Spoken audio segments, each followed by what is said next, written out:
अगर आपने कोई लोन लिया हुआ है, पर्सनल लोन है, कार लोन है, या फिर हाउसिंग लोन लिया हुआ है, या फिर आपकी कोई क्रेडिट कार्ड है जिसका आपने आउटस्टैंडिंग अमाउंट पे नहीं कर पाए हैं, बहुत ज़्यादा अमाउंट बढ़ गया है, तो उसको हम मात्र 20 से 30% अमाउंट में पूरा का पूरा सेटल करा देंगे और आपको एनओसी दिला देंगे।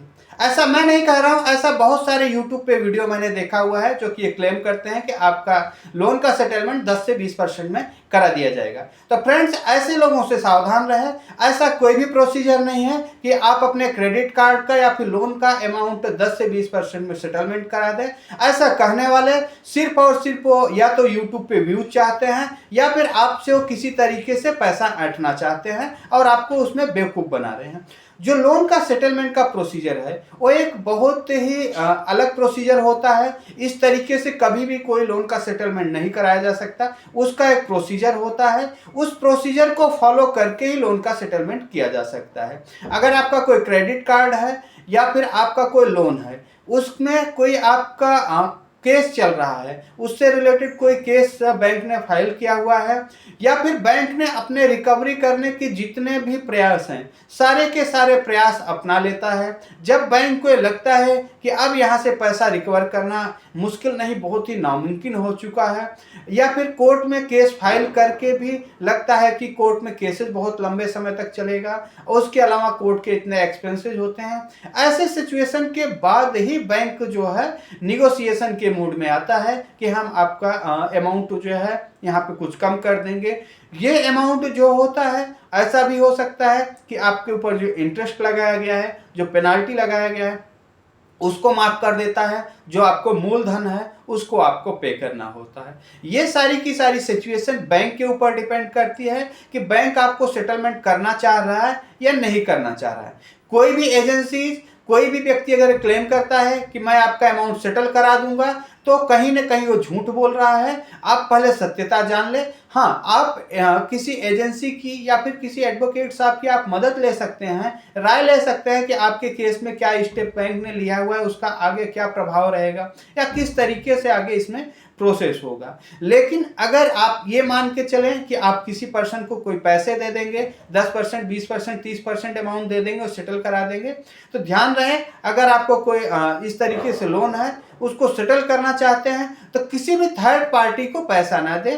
और जब भी आप सेटलमेंट करते हैं उसकी पूरी एक प्रक्रिया होती है। उसमें रिटन में आपको एक सेटलमेंट लेटर मिलता है, उसमें कंडीशन दिया गया रहता है कि किस कंडीशन पे आपको कब तक में अमाउंट पे करना होगा। इसके साथ साथ ये अमाउंट पार्ट पेमेंट में किया जाएगा, वन टाइम में पेमेंट किया जाएगा, कब तक के लिए किया जाएगा, ये सारा का सारा पेमेंट जो है आपको डायरेक्टली बैंक को करना है। आप उसको ऑनलाइन पेमेंट कर सकते हैं या चेक के द्वारा कर सकते हैं। लेकिन वो लेटर मिलने के बाद जब आपसे बैंक लेटर दे देता है तभी आप उसको ऑथेंटिक माने। अगर आपको कोई कॉल पे बोल रहा है, अगर वो बैंक का एम्प्लॉय भी है या फिर बैंक का रिकवरी एजेंट है, कॉल पे भी बोल रहा है कि आप 20%, 30%, 50% अमाउंट दे दें, बाकी अमाउंट वेव ऑफ कर दिया जाएगा, तो आप ऐसे लोगों के झांसे में न आए। पहले आप उनसे राइटिंग में लेटर लें, उस लेटर की आप सत्यता जांच कर लें कि हाँ बैंक ने इसको इशू किया हुआ है। उसमें ऐसा नहीं है कि जब रिकवरी एजेंट आपको प्रेशराइज करते हैं तो ये कहते हैं कि आपको एक सेटलमेंट किया जा रहा है, मान लीजिए आप 50% अमाउंट पे कर देते हैं तो आपका पूरा का पूरा माफ हो जाएगा, लेकिन आपको अमाउंट 3 दिन के अंदर पे करना है, 4 दिन के अंदर पे करना है, ये बिल्कुल झूठ होता है। पहले आप एक लेटर ले लें, उस लेटर में लिखा रहेगा कि आपको 1 महीने, 2 महीने, 3 महीने, जो भी उसकी कंडीशन रहेगी, सारी की सारी कंडीशन लिखी रहेगी। तो ऐसे किसी बहकावे में न आए, ऐसे किसी भी जल्दबाजी में न आए। तो ध्यान रहे, जब भी आप लोन को सेटलमेंट करने जा रहे हैं तो उसके प्रॉपर प्रोसेस को फॉलो करें, प्रॉपर जो स्टेप है उनको समझें और लेटर मिलने के बाद उसके अकॉर्डिंग ही काम करें। उम्मीद करता हूं आपको समझ आ गया होगा कि किस तरीके से सेटलमेंट के नाम पे लोगों के साथ धोखाधड़ी की जा रही है।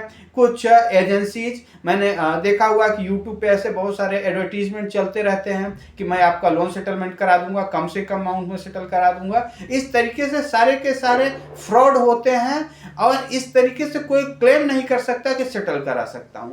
सिर्फ और सिर्फ बैंक के पास ये पावर होता है। तो जब भी आप सेटलमेंट करें, बिना लेटर देखे कोई भी पेमेंट ना करें, अदरवाइज आपको बाद में पछताना पड़ेगा। साथ ही साथ अगर आपका कोई केस चल रहा है लोन के रिगार्डिंग या फिर क्रेडिट कार्ड के रिगार्डिंग, आपने कोई चेक दिया हुआ था, चेक बाउंसिंग का अमाउंट चल रहा है, तो जो भी सेटलमेंट होगा उसमें उन केसेस की डिटेल रहेगी कि इतना अमाउंट पे करने के बाद इन केसेस को विड्रॉ कर लिया जाएगा, उसके बाद आपको कोई केस नहीं रहेगा, आपको एनओसी मिल जाएगा। ये सारी की सारी कंडीशन लिखी रहेगी। तो जब भी करें लेटर लेके करें, और केस चल रहा है तो उस केस में मीडिएशन में जाके करें या फिर लोक अदालत में जाके करें, और साथ ही साथ डॉक्यूमेंटेड करें। अगर आपको इसके अलावा भी कोई आपकी क्वेरीज है तो आप हमारे दिए गए व्हाट्सएप नंबर पे हमारी टीम से कांटेक्ट कर सकते हैं, और एक छोटा सा अमाउंट पे करके आप अपने लोन के बारे में, अपने केस के बारे में आप हमसे डिस्कस कर सकते हैं। उम्मीद करता हूं आपको हमारी वीडियो पसंद आई होगी। अगर आपको हमारी वीडियो पसंद आई है तो और लोगों तक भी शेयर करें, और अगर आपने हमारा चैनल सब्सक्राइब नहीं किया तो चैनल को सब्सक्राइब कर लें, ताकि आपको ऐसे ही अपडेटेड वीडियो मिलती रहे।